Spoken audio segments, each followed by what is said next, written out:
Hello everyone, it is Caitlin, and today we are project busting headwear.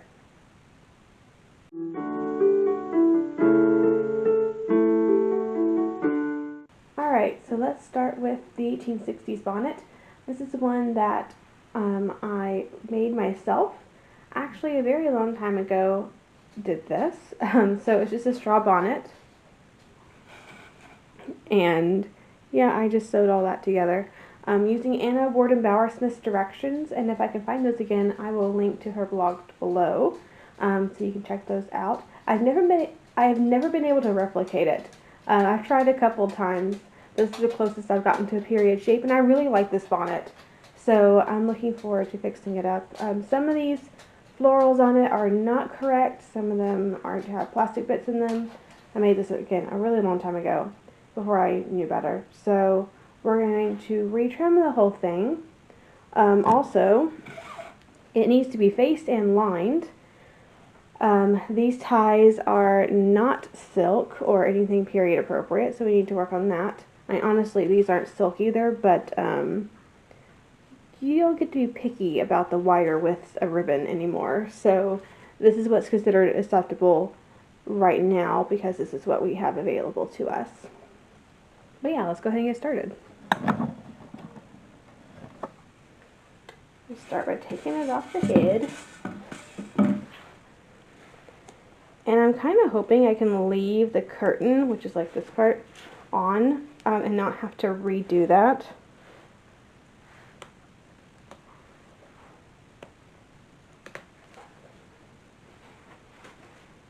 But I do need to take these off. I really like the yellow and the blue and the green. Those are my favorite colors. However, I don't know if I have enough of those colors to replace the poor looking ones. So we're going to see what I have, and hopefully I have what we need, but if not, we might have to add a few other colors in there, which honestly wouldn't be a bad thing. Well, I stitched this on really well.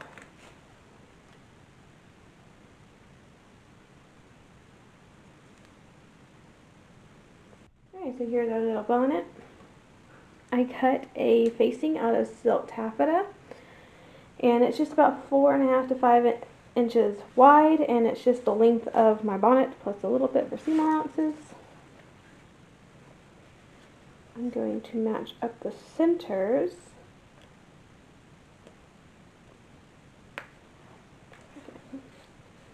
And we're going to go all the way around. Not wanting to cooperate.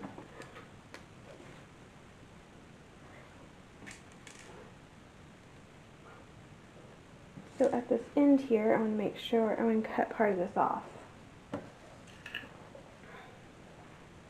It sets pretty plainly here at least. There we go. I'm going to fold that in. Find more pins, it's one of them. And let's do the other side the same way. Now I get to take the little gathering thread, pull it tight, and even out these gathers.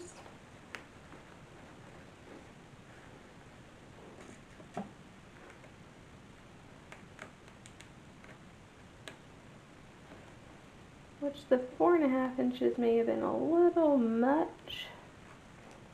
And I think Danielle Perry has a publication on how to finish a straw bonnet. Maybe I need to go buy that, because my knowledge of bonnets isn't all that great. Mostly my knowledge comes from the couple bonnets I've bought from Timely Dresses and just copying what's inside of those. So I have 2 steps. I'm going to do a tiny little whip stitch. Well, actually from here all the way around, and then I'm going to attach this as well. So I'll have a nice faced edge, and then we can line it. And here is the faced bonnet with all its pretty little frills, and I put a lining in here. I think preferably you'd have something a little bit not as stiff as tarlatan, which is what I'm using here, but it functions, and we're just going to stitch it right into the lining.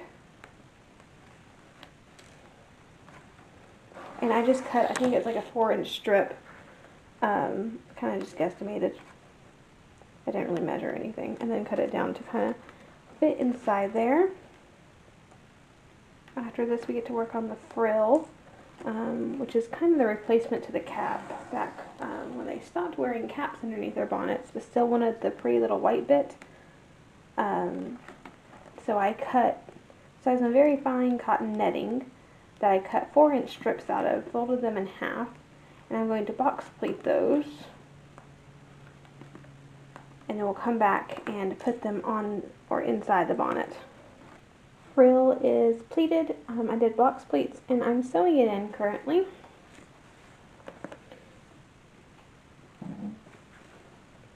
So I'm just taking rather large stitches to kind of make sure it stays in. Just attaching it to the lining. I ended up only using about 2 yards of the frill, just because this is a lower spoon bonnet and it's not going to need a whole lot of frill, because I still want to put flowers in it too, and there's just not all that much space in this particular bonnet to really need a huge amount of frill. And generally I don't think you would have the curtain done before this point, so you wouldn't have to worry about not sewing it in, but I'm having to worry about that. Alright, there's the frill in there. Now we can work on trimming it. We'll put it upside down-ish. And I have this little thing from before. I added a few more yellow bits to it, just because I didn't want it all to be blue. Well, personally, I would have no issue with that. It's just you don't see original bonnets with just one color of trimming. You usually see multiple colors. And I can just pin this in, which is I'm really considering if I can figure out how to do it correctly. Alright, that looks really good. So, let's talk ties. I think we can do those next before, well, maybe I should do the outside of the bonnet first. I looked in there, I did not see any extra of the blue ribbon, which I thought would look really nice, but that's okay. I have, for some reason, loads and loads of ostrich feathers. I think we can put several ostrich feathers on the thing. I think it'd almost look better going down that way. And move, oops.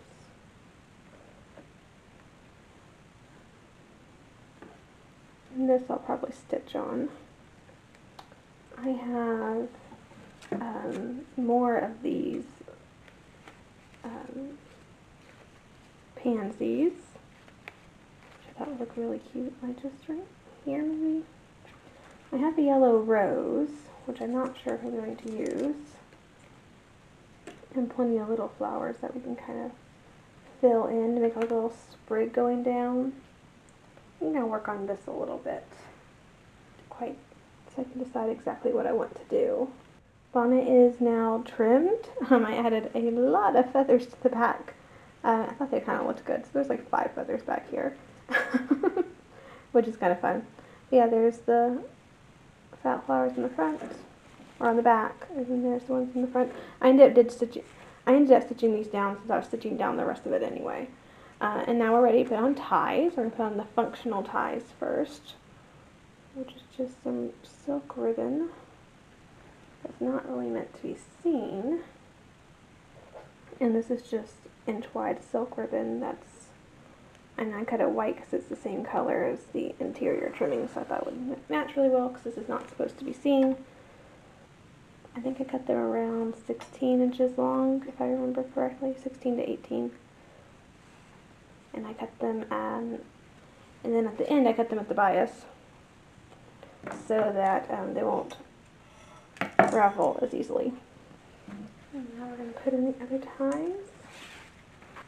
I'm going to stitch these on securely, and then we'll be done with this bonnet, and we can start on something else. Alright, here are the buckram pieces to our next bonnet. And we're going to make Miller's Millinery's 1870s and 1880s bebe bonnet. And so I figured we could go ahead and start stitching them up.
Alright, now the frame's put together, I am working on wiring the thing,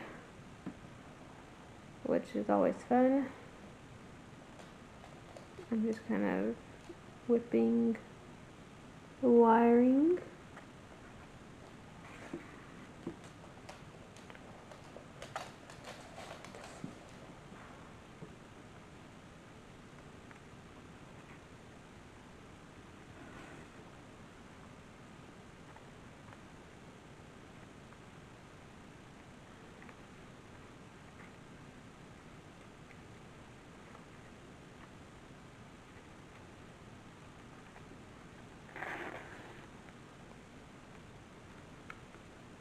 And now we're at the point where we are covering the form.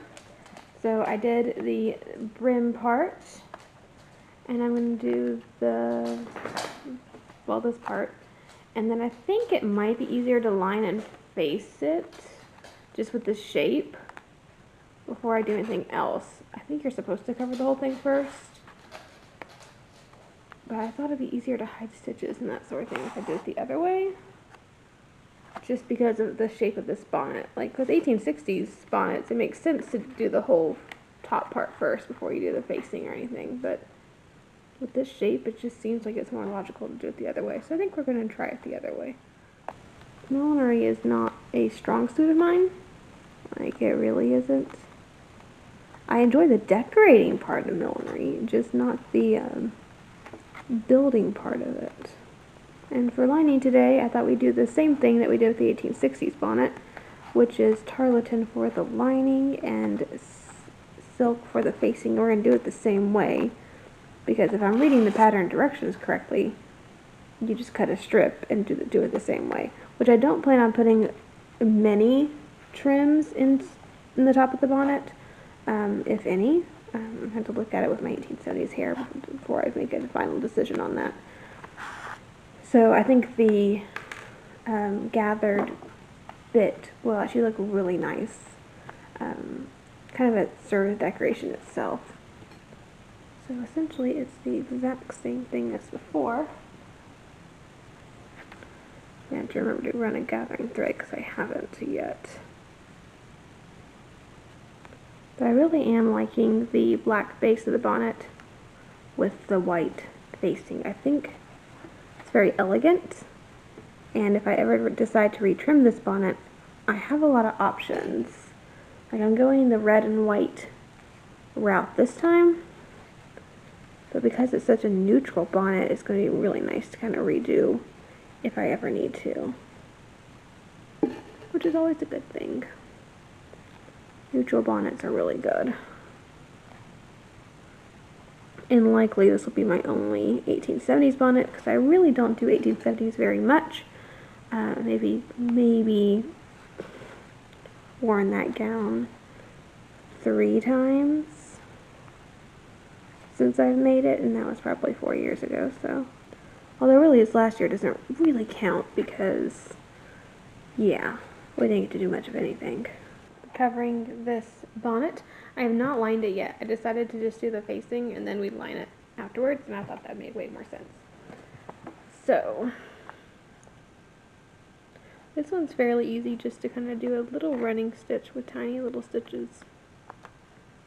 Or not really tiny stitches, smallish stitches. Alright, finishing up the frame. I had raw edges on the bottom, so I just took a little piece of black velvet ribbon about 1 inch wide, and I'm just binding those edges. I thought it would be less bulky than using the fabric, because I'd have to do that twice over.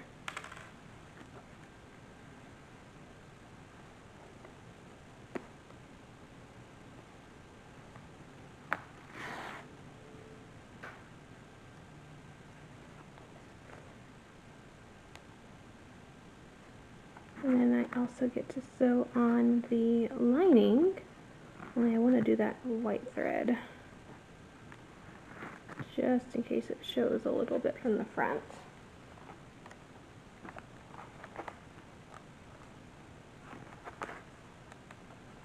So I am here working on trimming this thing now.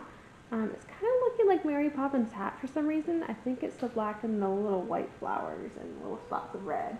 Anyway, I have these Bing cherries from Timely Tresses, and that's what we're mostly doing. I also have these vintage leaves that I'm sticking up on the sides, and some little white flowers in the corners to kind of fill out the rest of it. And then the middle part is going to be feathers. Just as many feathers as I can fit in there without looking completely ridiculous. I'm only looking for partially ridiculous here, not completely. A little bit here.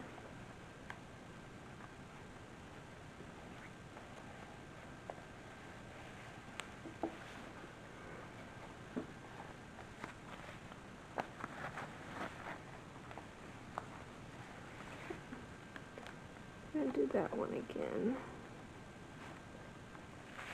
Basically hiding the worst of the joins with this. I'm just going to stick it underneath here, I think. So now feathers. I also have more of the red ribbon, but I don't know if we're going to use it. I'm like thinking like full on feathers. As many as I can like physically fit in here and look halfway decent. I think that's good. I'm going to sew that on, and then basically we'll be done with this project. Alright, I think I'm also going to add feathers to the bottom here, because why not? I should probably tie this off here and do the other side differently.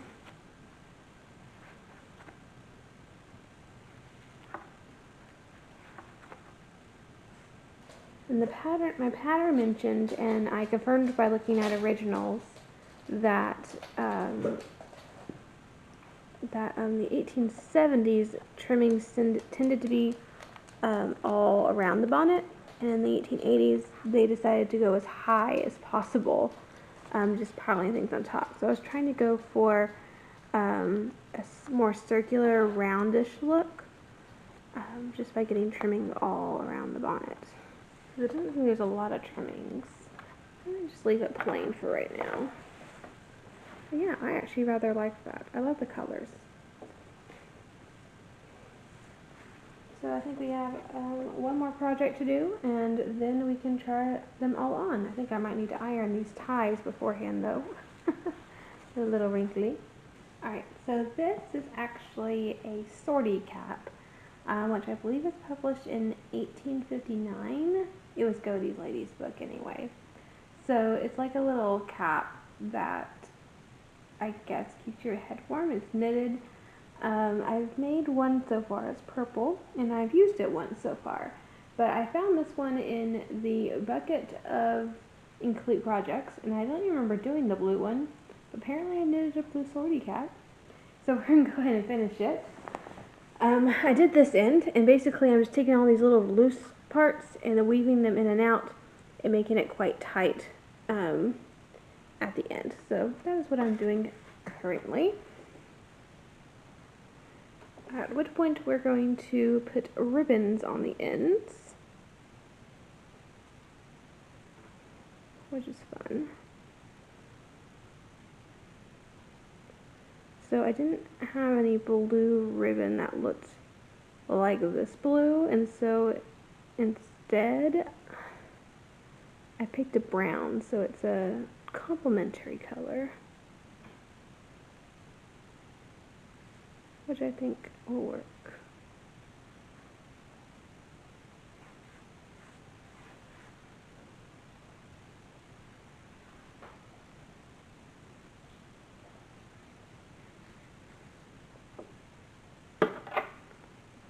The sortie caps, like to knit them, they're interesting because you knit all this, you do all this knitting, and then at the very end you take half of it out. You take out like every other stitch all the way down, and so it's kind of frustrating that you've done all this work and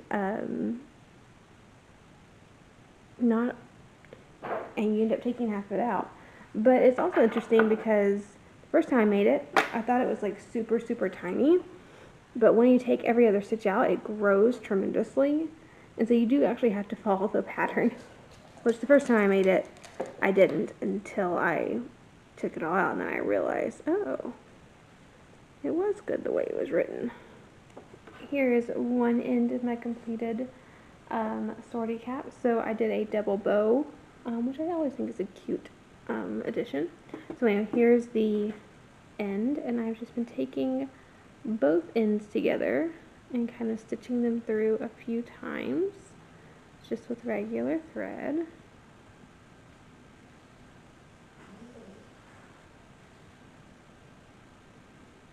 And then the middle of the bow will go right where this hole is. Just like that. And then we'll just stitch it all the way around.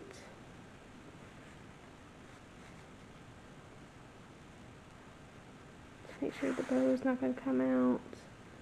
Just make sure nothing's going to slip. Just feels nice to get those projects done because they've been sitting in an incomplete project bucket for years. So yeah, I guess I can go try all this on and we'll see how it all looks. Here's the sortie cap. So this is what it looks like. Yeah, it's just a little cap, and it just sits on top of your hair like that, and it doesn't really cover the ears, so I'm really not understanding the purpose of it other than it's like a cute little cap that's just knitted, so maybe keeps your head warm a little bit. But yeah, it's kind of just something you would use indoors. It wouldn't be something you put like under a bonnet or anything to keep your head warm. It's just a little indoor cap that's knitted, and it's wool. I think I mentioned that before. It's just out of wool yarn. So yeah, there's the sortie cap. Not very much to talk about. All we do is add the little bows, which are really cute. But yeah, we'll move on to something else. And here's the 1860 straw bonnet. Turned out really cute. I actually really like this bonnet with this dress. This might become the official bonnet for this dress. But here it is all the way around.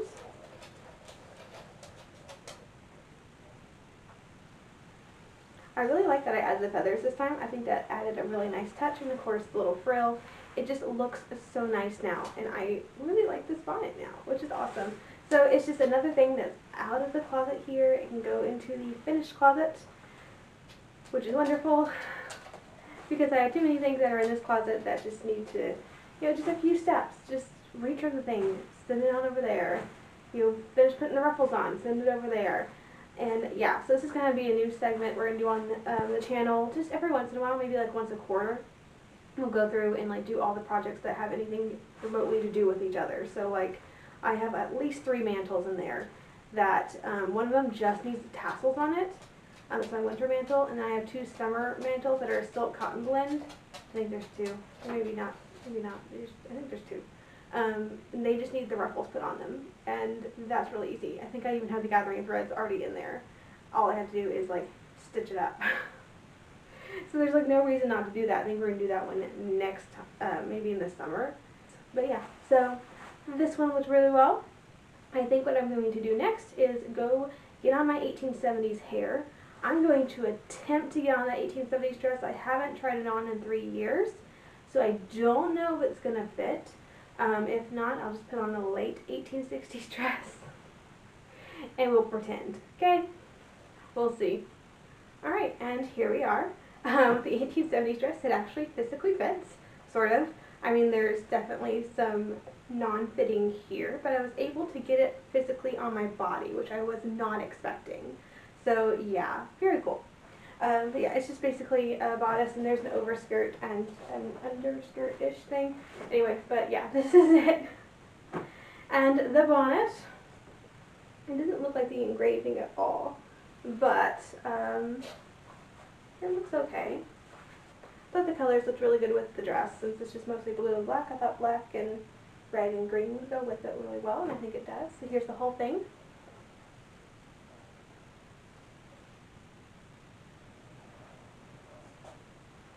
So yeah, that is essentially it.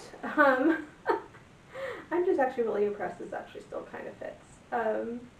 Wasn't expecting that. The bonnet does go up really high, which I wasn't expecting. It could be that I'm wearing it incorrectly, because I don't know what I'm doing. But it feels like it should like not be as high. But when I'm looking at fashion plates, I am seeing this. So I guess this is how it's supposed to be. It just kind of looks strange to me, but maybe because I'm not used to this time period. That could entirely be it. So yeah, I actually have a full outfit for the 1870s now, which is a good thing. I have shoes, stockings, all the underpinnings, dress, and bonnet. So that was the last piece I was missing. So at least I have a functioning outfit for the 1870s. I don't have a wardrobe, I have an outfit, which is okay. I think that's fine. Because I don't ever do the 1870s. I rarely do the 1870s, so I think that's fine. But anyway, thank you so much for joining me on this project busting adventure. Have a great week, and I will see you next Monday.